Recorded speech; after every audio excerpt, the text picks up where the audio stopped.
Did you know that Wild River, the 1960 classic, has a shocking secret buried in its production? Directed by Elia Kazan, this film not only tackled complex themes of change and resistance, but also faced real-life tensions on set. Montgomery Clift, known for his intense method acting, clashed with Kazan, creating a behind-the-scenes drama as riveting as the story itself. But that's not all. The film's script was inspired by a true story, blending fact and fiction in ways that will leave you questioning what's real. Stay tuned to uncover the hidden connections that make Wild River more than just a movie. Now, let's dive into a surprising musical connection in Wild River. During Ella's funeral scene, a singer performs a hauntingly beautiful song that might sound oddly familiar to modern ears. That's because the same melody was famously covered by none other than Nirvana during their iconic 1994 MTV Unplugged performance. The song in question is "Where Did You Sleep Last Night?", originally known as "In the Pines", a traditional 19th century American folk tune with mysterious origins. Nirvana's raw, emotional rendition brought this old folk song into the spotlight, but its roots stretch back generations. Hearing it in Wild River, released in 1960, highlights how timeless melodies can bridge decades and genres. It's a subtle yet powerful reminder of how art connects us across time, and how a single song can carry layers of history and emotion. Who knew a funeral scene in a 1960s drama would echo so loudly in rock history? Now, let's shift gears to a more personal and dramatic aspect of Wild River's production. At the time of filming, Montgomery Clift, the film's leading man, was battling alcoholism. Director Elia Kazan, aware of Clift's struggles, extracted a promise from him: no drinking during the shoot. This wasn't just a professional request, it was a test of Clift's commitment to his craft. Remarkably, with the support of his co-stars Lee Remick and Joe Van Fleet, who were deeply sympathetic to his situation, Clift kept his word. This behind-the-scenes struggle adds a layer of poignancy to his performance, as he channeled his personal demons into the complex character of Chuck Glover. It's a testament to Clift's professionalism and the tight-knit bond of the cast, who rallied around him to ensure the film's success.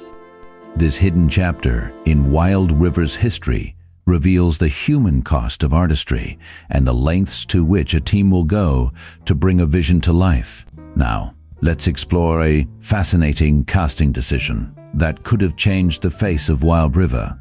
For the role of Chuck, Elia Kazan's first choice was none other than Marlon Brando. Yes, the same Marlon Brando who later became synonymous with iconic roles like Vito Corleone in The Godfather. Imagine Brando stepping into Chuck's shoes, a character already complex and layered. Kazan's vision for Brando in this role hints at a deeper, perhaps more intense portrayal of Chuck's internal struggles. However, fate had other plans, and the role ultimately went to Montgomery Clift. This missed opportunity raises intriguing questions. How would Brando's interpretation have shaped the film's tone? Would it have altered the dynamic between Chuck and Ella? It's a tantalizing what if that adds another layer to Wild River's rich tapestry of storytelling. Now let's dive into a surprising audition story that could have reshaped Wild River entirely. Did you know that June Carter Cash, the legendary country music icon, actually auditioned for the role of Carol? Yes, the same June Carter Cash, known for her partnership with Johnny Cash and her timeless music, stepped into the audition room for this dramatic film. While she didn't land the part, her interest in the role highlights the film's broad appeal and the unexpected intersections between music and cinema. Imagine how different the film might have felt with her presence. This trivia nugget not only adds a layer of intrigue to Wild River's casting history, but also reminds us of the fascinating ways talent crosses boundaries in the entertainment world. It's a testament to the film's enduring legacy that even figures like June Carter Cash were drawn to its powerful story. Now, let's uncover the grueling journey behind the final screenplay of Wild River. Did you know it took a staggering 9 drafts to perfect the script? This wasn't just about refining dialogue, it was a battle of ideas, themes, and structure. Along the way, the film underwent multiple title changes, each reflecting a different vision. Working titles like Mud on the Stars, Time and Tide, The Swift Season, and As the River Rises hint at the evolving narrative. These shifts weren't just cosmetic. They reveal the creative struggles and breakthroughs that shaped the story. Imagine how different the film might have felt under one of these alternate names. This behind-the-scenes effort underscores the dedication of the team, including director Elia Kazan, to craft a story that resonated deeply. It's a testament to the artistry and perseverance required to bring Wild River to life. Now, let's explore a subtle yet intriguing connection between Wild River and another classic film. If you're a fan of westerns, you might recall Red River, where Montgomery Clift's character is named Matthew Garth. Interestingly, in Wild River, the protagonist's family name is also Garth. This shared surname isn't just a coincidence, it hints at a deeper thematic link between the two films. Both stories delve into themes of family legacy, struggle, and transformation, though set in vastly different landscapes. While Red River takes us on a cattle drive across the American frontier, Wild River navigates the turbulent waters of the Tennessee Valley Authority's land acquisition. Could this Garth family connection be a nod to the enduring spirit of resilience across generations?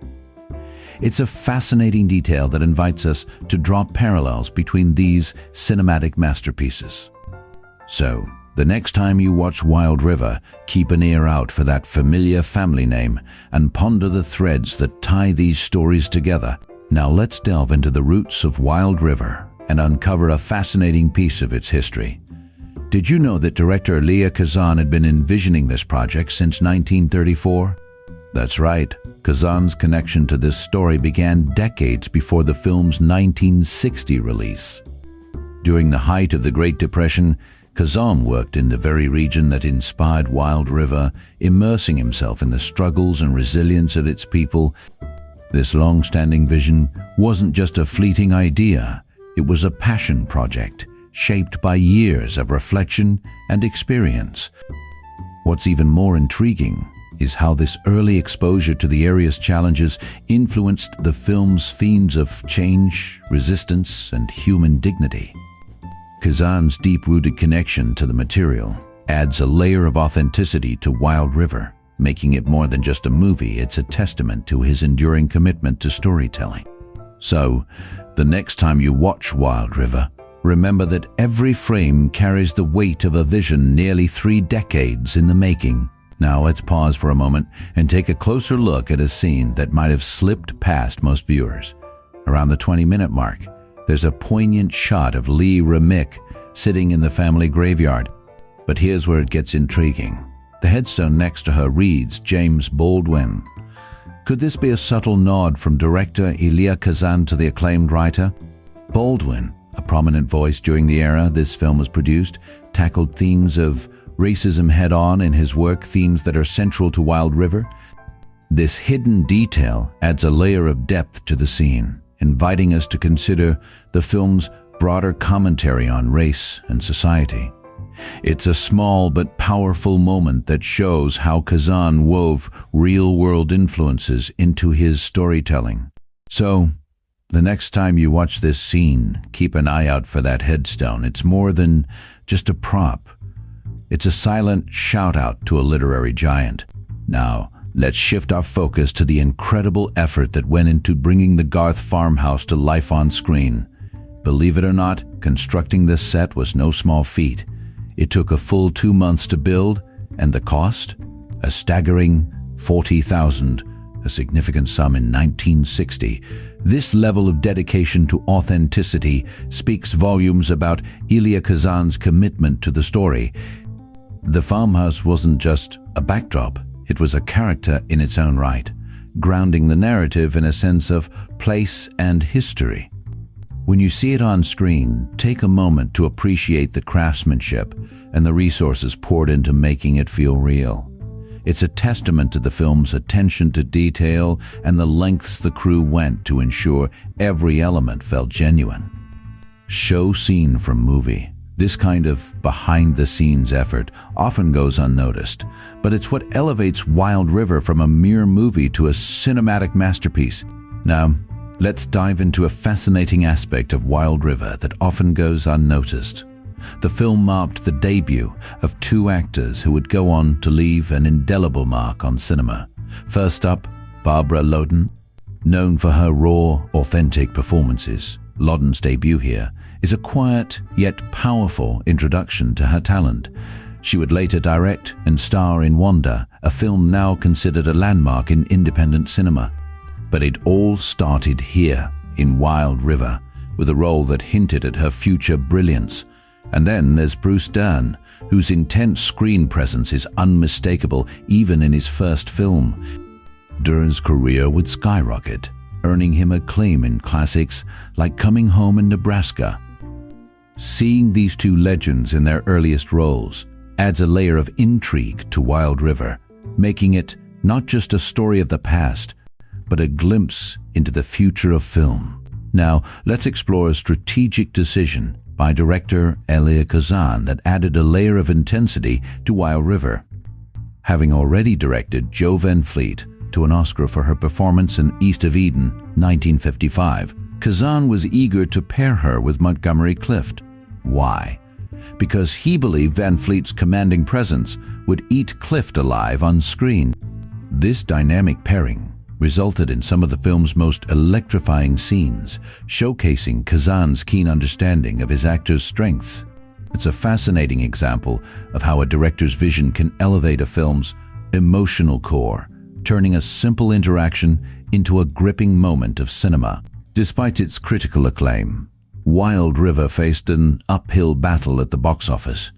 In a last-ditch effort to boost ticket sales, the film was briefly retitled The Woman and the Wild River, emphasizing its romantic elements. This strategic move, though short-lived, highlights the challenges of marketing a film that defied easy categorization.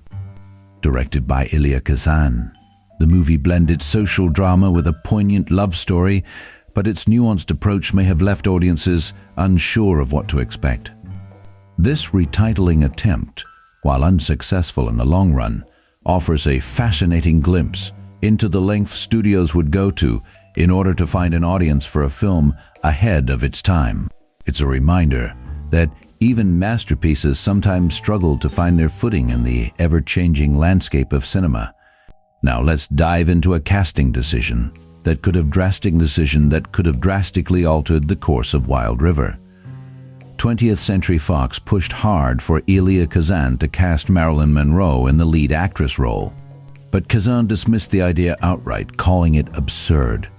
From the very beginning, he had his sights set on Lee Remick, an actress he'd previously worked with on A Face in the Crowd, 1957. Kazan's insistence on Remick wasn't just a personal preference. It was a strategic choice to maintain the film's authenticity and emotional depth. Monroe, while a box office draw, didn't align with Kazan's vision for the character. This decision highlights Kazan's unwavering commitment to his artistic integrity, even when it meant going against studio pressure. It's a fascinating glimpse into the behind-the-scenes battles that shape a film's identity, and it leaves us wondering, what would Wild River have been like with Monroe in the lead? But Kazan's choice ultimately reinforced the film's raw, unfiltered tone, proving that sometimes the road less traveled is the one that leads to cinematic greatness. As we wrap up, let's reflect on the fascinating journey of Wild River. Despite its critical acclaim, the film struggled at the box office, leading to a desperate retelling as The Woman and the Wild River to attract audiences. Interestingly, 20th Century Fox pushed for Marilyn Monroe to star, but Elia Kazan had other plans. These behind-the-scenes decisions shaped the film's legacy. What other untold stories lie within its production? Dive deeper into Wild River's history and uncover more cinematic treasures.